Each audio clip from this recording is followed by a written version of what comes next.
And now, our feature presentation. Hello world, my name is Danominator, and at long last we've made it to the first game in the Chibi Robo series, Plug Into Adventure on the GameCube.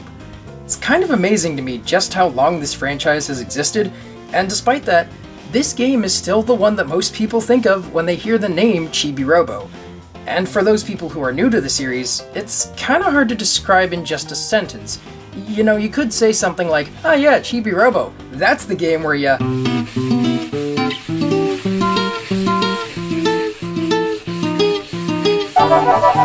And while yes, that would technically be true, there's a lot more to Chibi Robo than meets the eye, and this game is the best example of that. This is also the game that I had the least experience with up until this point, where I finally, for this video, got to play through the entire story for the first time. But enough delays and distractions, you've waited a long time for this. Let's talk about the first game in the Chibi Robo series. This is Chibi Robo Plug Into Adventures promotional shorts. You thought I was gonna be direct, didn't ya? I gotcha! I have ADHD! Yeah, I know, I said I was being direct and everything, but I just have to talk about these. A set of 3 animated shorts were made to advertise Skip's new series, and they're absolutely incredible. These shorts provide a bit more context into who Chibi Robo is, and doubles as a bit of world building for the series as a whole. The shorts were set up as these news report segments, which transition into a sort of Chibi Robo expose, where we get to meet his creator, Dr. George Joy Ebisu. Yes, this is a different creator than Professor Sendagaya. Remember, we're not in the beta anymore, so the entire canon has essentially been rewritten in one fell swoop. From there, the inventor answers multiple questions, explaining his thought process behind making Chibi Robo. I really like these shorts for multiple reasons. The most obvious thing to point out is the mix between 2D and 3D animation, which puts Chibi Robo in the spotlight front and center. I also love the little detail of the reporter, who also shows up in the main game on the news, growing more and more attached to Chibi over the course of the shorts. Great way to show how he helps make people happy. If you want to watch the full shorts for yourself, YouTube user Cran has uploaded what I found to be the highest quality version of said shorts. I'd highly recommend giving them a watch if you want to learn more about the world of the series, especially since they're a little less well known. Okay, now we're ready to begin. I just need to find my GameCube. Wait, hang on. Wait, hang on. Wait, hang on. There it is. Alright, real quick, I better explain myself here. For those of you who don't know about Nintendo's policies on retro games, yeah, they kinda suck. In order to play by Nintendo's rules for this, and any other review, technically speaking, I would need to own the original console, and the game in question, and to record footage of the game without modifying the hardware of the console. Now, I do already have a Wii, as well as a backup Wii, which can play GameCube games, and a third-party GameCube controller, so if I really needed to, I could just buy myself a capture card and hope for the best. That's not a problem for me. The problem is finding a copy of this game under $60, which is difficult. I'm sorry, but no, this policy is ridiculous, and I'm not spending over twice the amount of the original price of a 15-year-old game. That's ridiculous. If Nintendo wants me to play this game the right way, they can re-release it on the Switch, and I would gladly shell out the money for a shiny new console just to play this one game.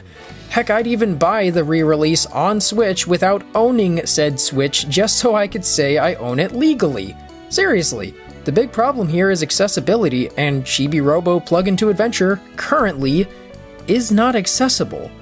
So yes, I completely admit to cheating on this one and using my laptop for this game, which means I'm using the fabled Dolphin emulator plus a Super Smash Bros. GameCube controller adapter for authenticity of controls, and OBS, the open broadcasting software, to record my gameplay. Now you gotta understand that this is not exactly a gaming laptop and it's been around for a while, but apart from some occasional screen tearing from moving the camera a little too fast, I found this method to be nearly flawless. I do realize I'm writing a fine line here ethically, but with the way Nintendo has been treating this series, I kinda didn't really have a choice. Again, if they chose to re-release the game for a currently supported hardware, I would buy it just to own a copy. but I'm not going to shell out more than 60 big ones on eBay just to play and review a game the right way, especially one that's been around for this long. Okay, I am really sorry for that long-winded intro, but I had to get that stuff out of the way. Now, we can finally sit back, relax, and play a nice, enjoyable game of...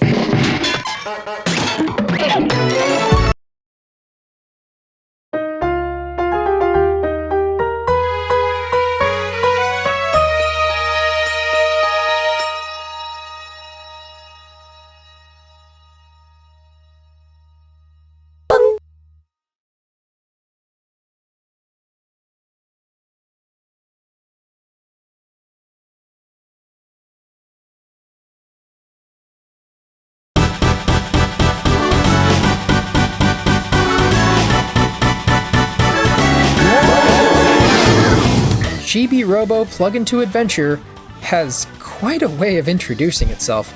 With that absolute banger of a title theme and a title screen featuring random characters each time for the cursor, the focus is completely on those characters you'll be meeting throughout the game. Remember this, there'll be a quiz later. We open on the birthday party of a little girl named Jenny, joined by her family of George, Helen, and Tao. She's currently opening her presents, which include this cute little hat.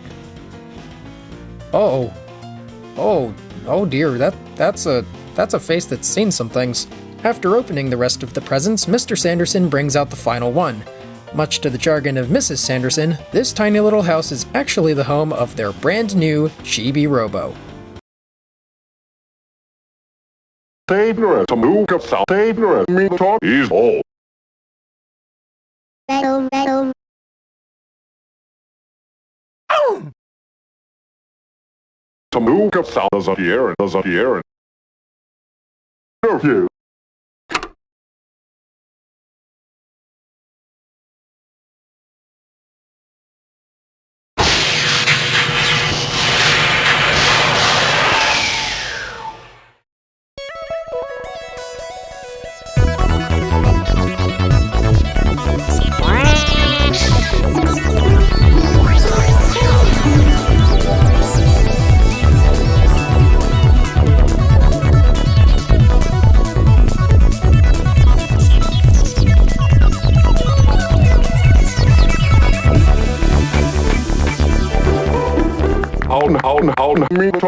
After that cute little introduction, we steal a flower from the birthday party table and pass it off as our own birthday present for Jenny. And of course, we learn about the incredibly over-the-top expressions of the human characters in this game.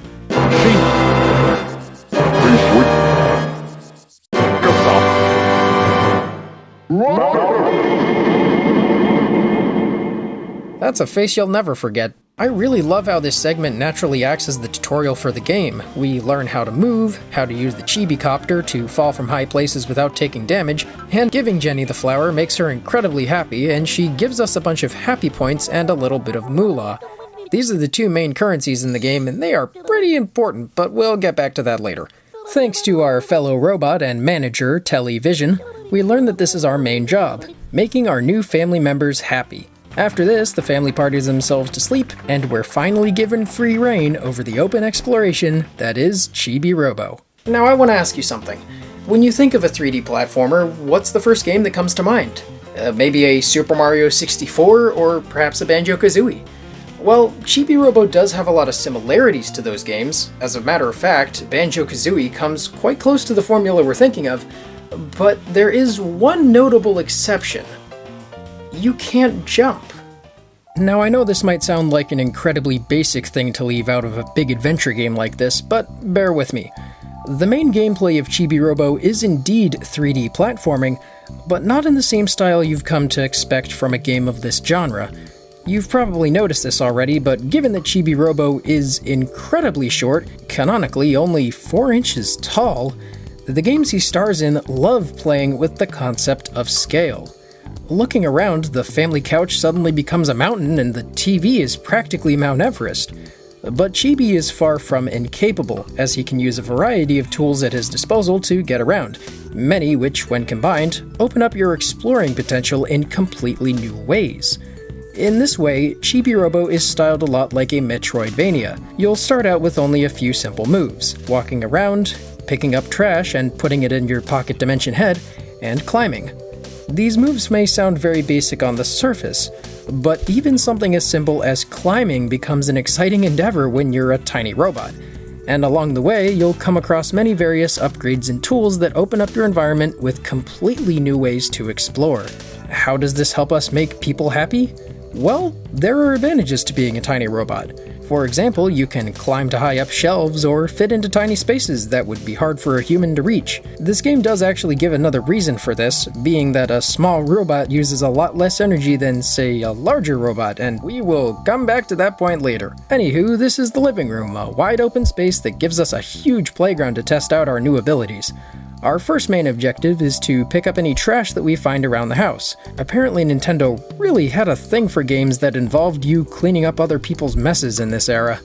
We also pick up a toothbrush that can be used to scrub up stains while simultaneously learning to play guitar. I won't spend too much time on this, but the sound design in this game is absolutely incredible. There's a charming sound effect for almost every action in this game. From your footsteps changing to different musical instruments depending on the terrain, cute little musical jingles for almost every action you perform, and every single character in the game speaking a different form of incoherent gibberish. The two main tracks you'll be hearing in this game while you're exploring are super funky for sure, but they don't have much of a standout main melody. This works in the sound effects' favor, as every action you perform only adds to the overall soundtrack. It's almost like you're making up the music as you go along.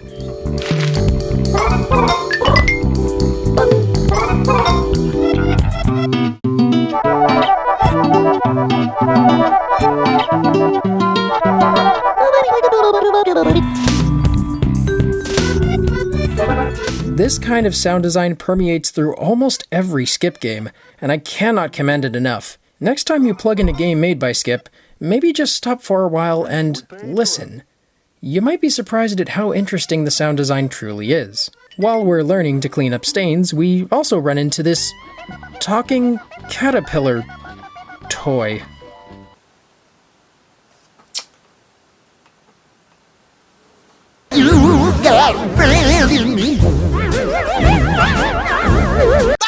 I'm sorry, the joke was right there and you were thinking it too. The caterpillar introduces herself as Sophie, who confirms to us that the toys in this house are indeed alive and is pretty sure it's always been that way. Oh boy, I'm sure that this won't be important later. She also reveals her obsession with Drake Redcrest, a superhero character from a TV show. Never heard of him. I wonder what...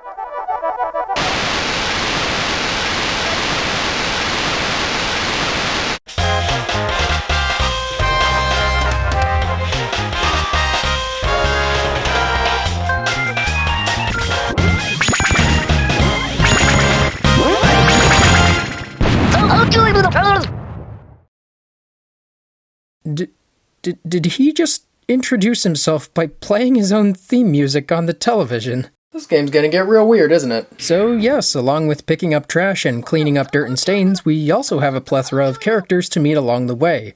And surprisingly, a large portion of that cast is all toys. I hate to bring up the Toy Story reference again, but the idea from these 4 movies is very present here. See, Plug Into Adventure operates on a day and night cycle. Certain characters will only show up at certain places in the house at a certain time. And similar to the rules found in Toy Story, the toys will not reveal themselves to be alive whenever humans are around, for whatever reason.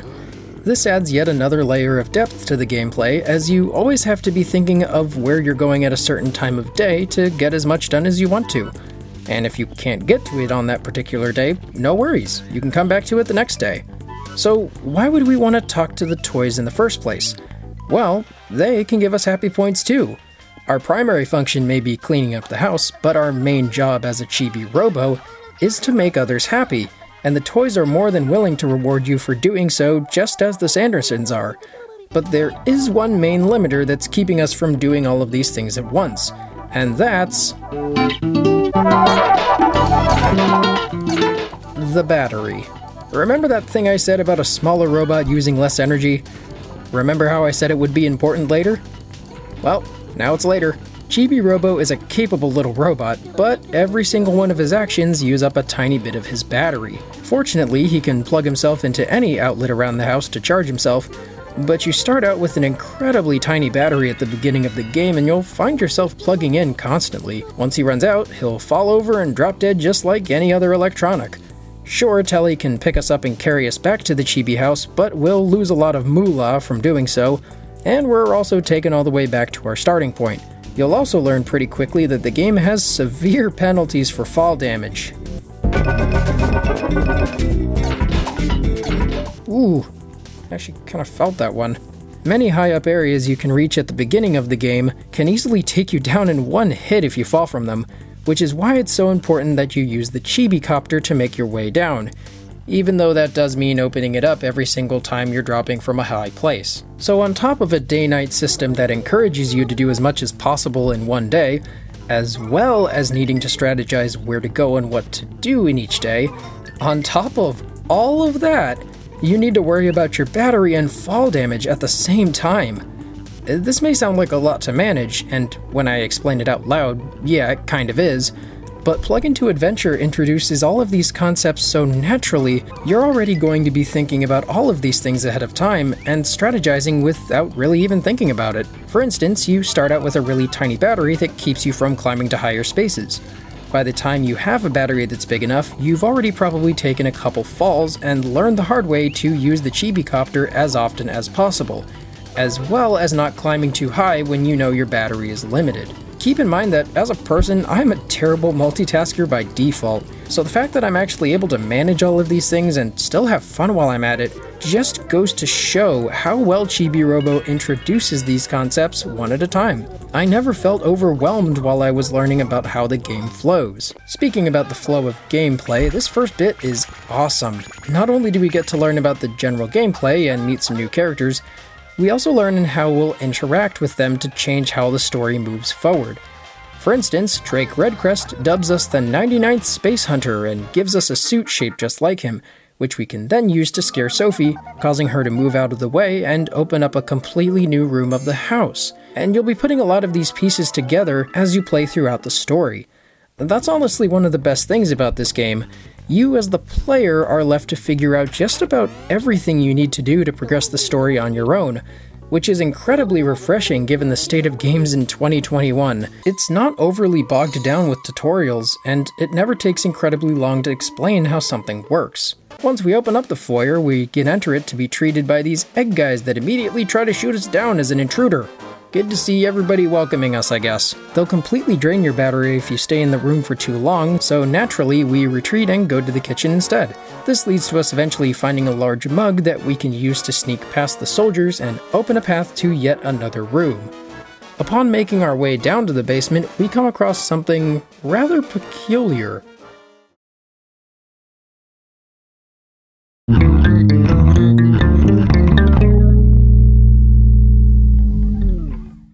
A nearby pirate toy named Captain Plankbeard explains to us that this is Giga Robo, a much larger predecessor to Chibi Robo that used to be the Sandersons' favorite robot.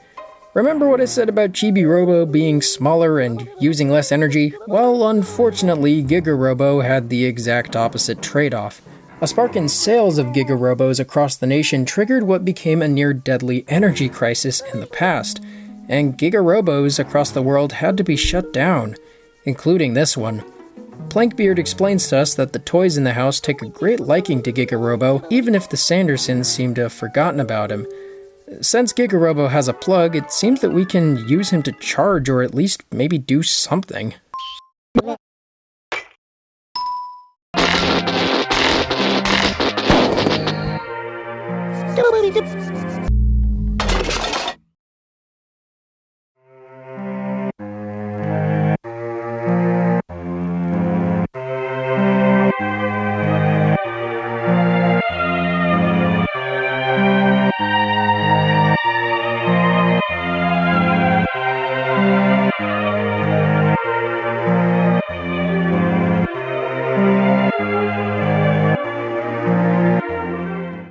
Did we just relive this robot's entire life in the span of a few seconds? This game's starting to get real weird, isn't it? While we're in the basement, we can climb up a bunch of various objects and make our way to a bit of an attic space, and retrieve a Giga Charger for the battery we find inside Chibi Robo. Now, along with using our hard-earned moolah to buy upgrades and tools for Chibi Robo, we can also spend moolah to charge the Giga battery, which is quite an investment to say the least. As you settle into the rhythm of the day-night cycle, you'll not only get used to regularly doing the standard chores throughout the game, but you'll also find yourself looking for new characters to meet and the many ways to progress the story, and that's where things get really interesting. Like I said before, this game is heavily focused on being a 3D platformer and even more so a 3D collectathon, which means that you'll be finding items pretty much everywhere you go. Trash, moolah, and a wide assortment of items that may seem useless at first, but at the end of the day, almost all of them will be important for progressing through the story. This means that at points during the game, you'll find yourself with an incredibly large inventory of things that you have no idea what to do with, and you'll just have to use the context clues found within the game to figure out where you're supposed to go and what you're supposed to do. This is a bit of a double-edged sword. Now, I don't know if it's just me or the fact I've gotten so used to games telling me what to do, or at least spelling it out right, but for some reason, while playing Chibi Robo, I realize this game is pretty freaking cryptic. On one hand, the game never directs you too far in one direction. If you want to interact with a certain character at a certain time, you can do that. It may not be the character you need to talk to progress the story, but you can still interact with them and maybe even play a minigame or do a job for them. The only thing is, this means that the game's progression is not exactly linear. You can end up talking to most of the toys in the house at a certain point and still not progress the story because you either don't have the right item or you're talking to them at the wrong time. And sometimes picking the wrong item or saying the wrong thing to a character can lock you out of the correct option until the next day. And some character stories are completely dependent on other character stories, meaning you can talk to a certain character but not be able to progress their story until someone else's has finished. Don't get me wrong, figuring out this massive jigsaw puzzle of a story is definitely part of the fun of this game, but there were times I wished I had a little more direction. Given the game's open-ended nature, you can spend a lot of time trying to figure out the solution to a puzzle, only to realize you had to do something else first in order to solve said puzzle. On the other hand, you may have a puzzle that you think requires a certain item you don't have yet, only to find out later that the answer was right in front of your face the whole time.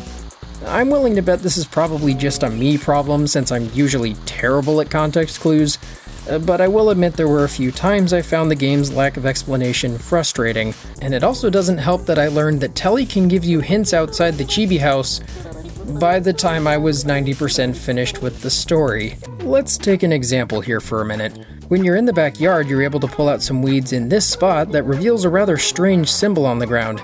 It kind of looks like an alien marker or something, doesn't it? Given that you unlock something called a Chibi radar later in the game to help you find hidden items, I actually had the idea to use the radar in this circle. The only thing is it didn't work, because as it turned out, I had to go up to Jenny's room first and see her freaking out in front of her TV, which has the same symbol, while Jenny gives the hint saying circle middle radar. And on the other hand, again, it took me forever to realize what the squirter does in the game. As it turns out, you're able to press A near any liquid base stain on the ground and then squirt it to water plants and do various other things. One of those things which was halting my story progress.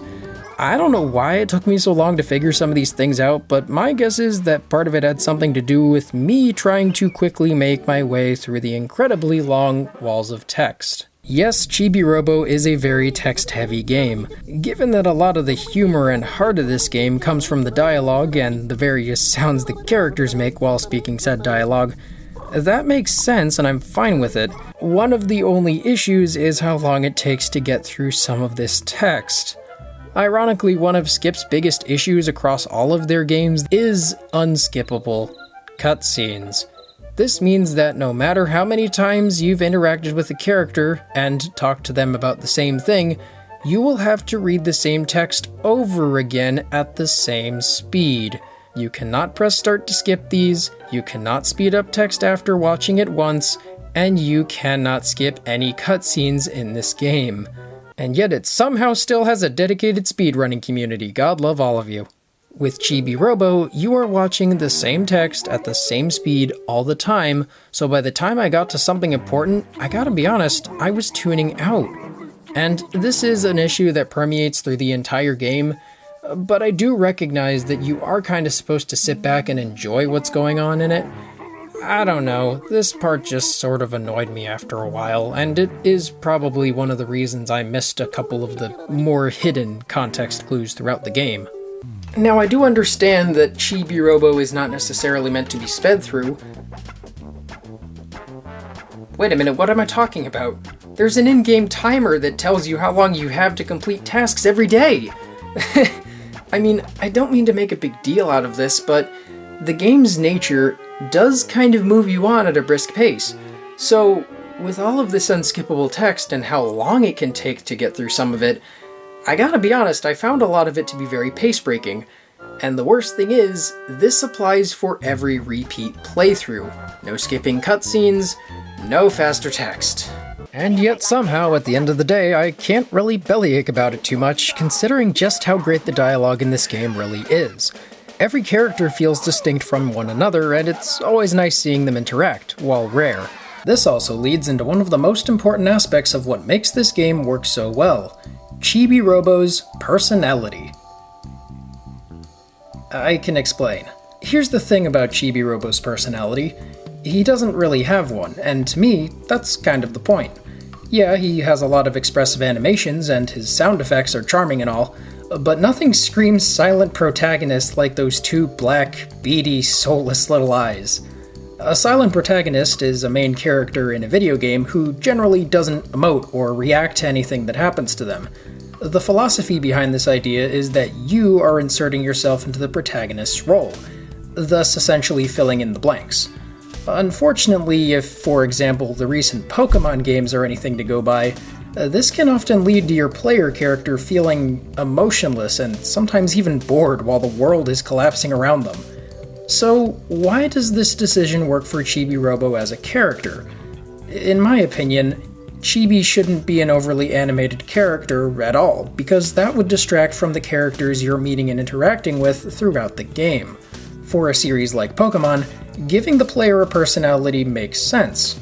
You're an up-and-coming new Pokemon trainer, going on this exciting new adventure and eventually becoming the champion of your region. It's a pretty big deal. But for Chibi Robo, your goal isn't necessarily being a hero or changing the world. Your job as a robot is to serve others and make them happy, and thus the focus of the game isn't really on you, but on your family and friends. And boy do they ever have personality. I gotta be honest, this is one of the only silent protagonists that I actually like, because it makes so much sense in context of the game. After a while of exploring and eventually charging up the Giga Battery, we learn that Giga Robo still needs his other leg to move, which has seemingly gone missing unexpectedly. During our search, we come across a toy receipt from Mr. Sanderson that was clearly a lot of money. After showing it to Mrs. Sanderson, things take a bit of a turn for the worse. Not only does Mrs. Sanderson lock herself in her room, she also hands us a letter to deliver to Mr. Sanderson. Contents reveal that she's having a very difficult time living with her family, and is even considering divorcing her husband. This game just got real weird, didn't it? I still can't believe this is an actual element of this game.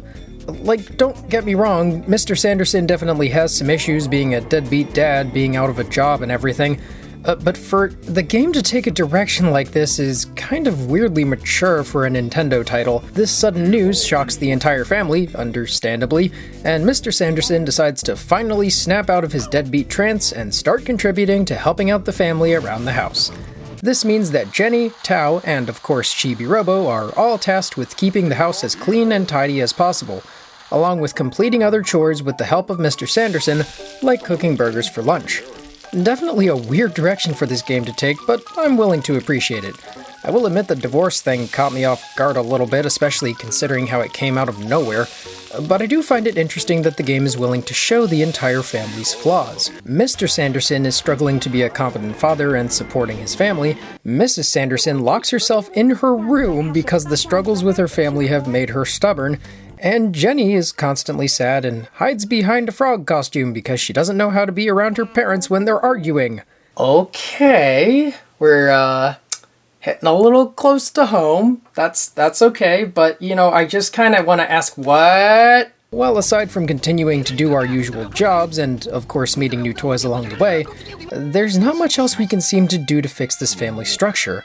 If only there was some way we could make them happy again. Well, remember those weird creatures we saw in Giga Robo's flashback? Well, as it turns out, these creatures are actually an alien race from another planet. Upon using that Chibi radar in the middle of this weird circle, we can actually call the aliens and meet them ourselves, who have temporarily taken on a strange Chibi Robo-looking form. After using their spaceship to time travel back to a place in the past, we learn how to open a suitcase that contains Giga Robo's leg in the future, and we accidentally uncover an army of spy doors that attack the entire family, which forces Mr. Sanderson to lock us all in the living room to avoid being attacked by the oncoming robot army.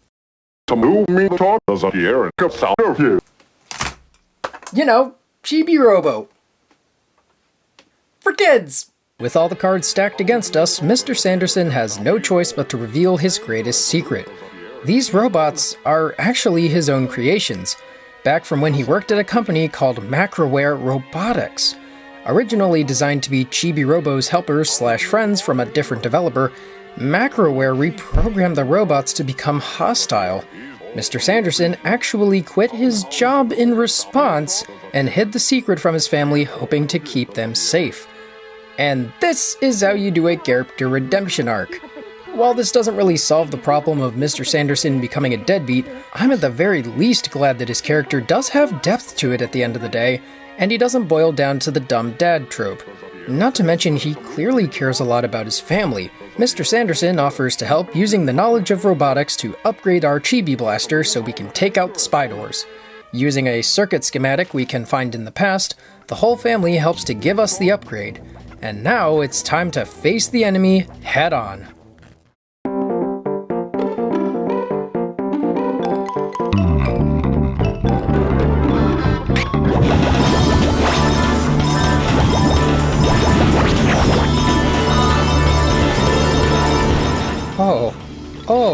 Oh, this music! Did I mention I like this soundtrack?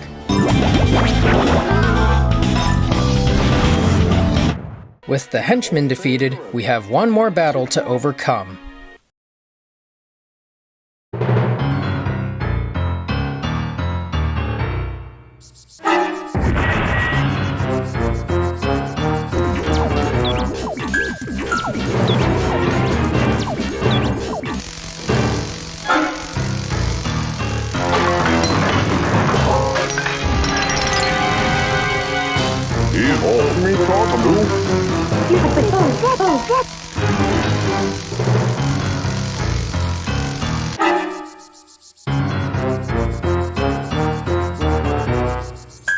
Is that a robot made of every metal object in the house?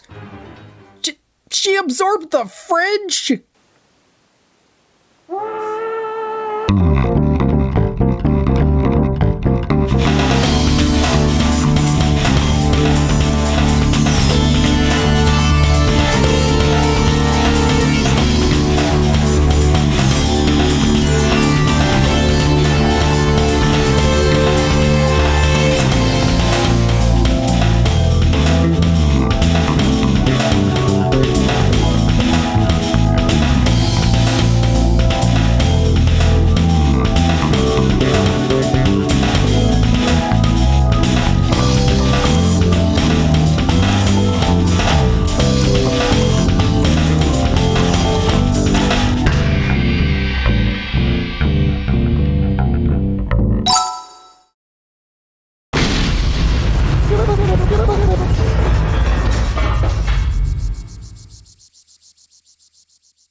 After defeating this monstrosity, the nightmare is finally over and peace returns to the household at last.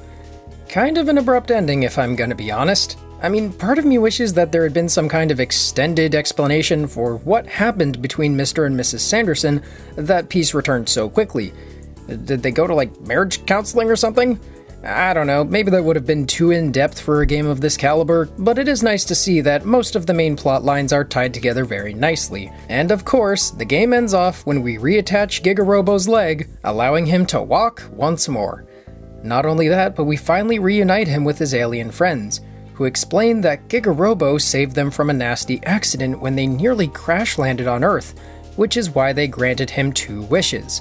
He used this wish to bring all of the toys in this house to life, and evidently every toy in the world, in this universe, is alive because of this. Really extending the lore of this franchise. However, they were only able to grant him 1 wish because they only had 1 of these magical balls of light. Upon returning to Earth with the second orb, they never found Giga Robo, but now that they're reunited, Giga Robo is able to make his second wish to save the Sandersons from their personal energy crisis. And so right then and there, the aliens grant Giga Robo and Chibi Robo the ability to live forever without needing energy ever again. Not only that, but it's revealed in an end credit slide that Giga Robo keeps this energy so that he can recharge any other Chibi Robo in the world so that they too can live without ever having to charge again. Wow, what an ending! And that was Chibi Robo Plug into Adventure. Where do I even begin? Yeah, it certainly hasn't aged perfectly, and some things about it aren't my favorite. Part of it does come down to personal preference. But when it comes down to the heart and character of this story, there's no story that I find to be more precious. Everything about Chibi Robo oozes charm, and I'm so happy that I finally played through the whole thing. It's no surprise to me that this game alone has such a cult following. I feel it perfectly encapsulates everything that we love about the GameCube era. Not only does it have an incredibly creative playstyle, it also manages to go in quite a few different directions I would generally not expect a Nintendo game to go. And maybe that's one of the reasons it sticks out in my mind so much. And not just from some of the more major plot points, but it's also a great reminder of why it's so important to make people happy. So it's a happy ending, right? Well, not necessarily. Unfortunately, Chibi Robo Plug into Adventure didn't sell very well, and there's a pretty primary reason for that. This game came out right at the tail end of the GameCube era. Being redeveloped from scratch put the game pretty far behind schedule, and by the time it came out, Nintendo was already moving full force with marketing on their next console, now called the Wii. Thus, they didn't see much reason to heavily market a game that wasn't coming out on the next generation, so Chibi Robo unfortunately got swept under the rug pretty far. I wouldn't necessarily say I'm surprised, but it does still seem pretty unfair that the game was so poorly marketed for being a brand new IP. Skip definitely got cheated on this one a little bit. The ironic thing is that the game actually did see a re-release on the Wii through the New Play Control series, which allowed players to play Chibi Robo with motion controls. There was only one problem: this version of the game was only released in Japan, while the rest of the New Play Control series was released in some way, shape, or form in every other country. This was the only one that didn't make it worldwide.